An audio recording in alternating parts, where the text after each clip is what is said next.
ఆసిఫాబాద్ జిల్లా కలెక్టరేట్ ముందు 49 జీవో రద్దుపై ఈ నెల 28వ తేదీన జరగనున్న మహాధర్నాకు బీజేపీ మద్దతిస్తుందన్నారు సిర్పూర్ ఎమ్మెల్యే పాల్వాయి హరీష్ బాబు. తనతో పాటు ధర్నాలో బీజేపీ నేతలు, కార్యకర్తలు పాల్గొంటారని తెలిపారు.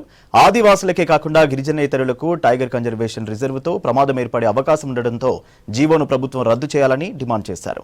ప్రభుత్వం సానుకూలంగా నిర్ణయం తీసుకునేంత వరకు పోరాటాన్ని విరమించేది లేదన్నారు ఎమ్మెల్యే పాల్వాయి హరీష్. ఎల్లుండి అనగా సోమవారం 28 జూలై 2025 జీవో నంబర్ 49 ఏదైతే కుమ్రంభీం ఆసిఫాబాద్ జిల్లాను టైగర్ కన్జర్వేషన్ రిజర్వ్ గా రాష్ట్ర ప్రభుత్వం ప్రకటించిందో ఆ జీవోను రద్దు చేసే వరకు పోరాటాలు విరమించలేదనే పట్టుదలతో ఆదివాసీ సంఘాలు తుడుముదెబ్బ కుమ్రంభీం ఆసిఫాబాద్ జిల్లా కలెక్టరేట్ ముందు మహాధర్నాకు పిలుపునిచ్చినాయో దానికి భారతీయ జనతా పార్టీ తరఫున పూర్తి మద్దతు తెలియజేస్తున్నాం. సోమవారం జరిగే ఈ మహాధర్నా కార్యక్రమంలో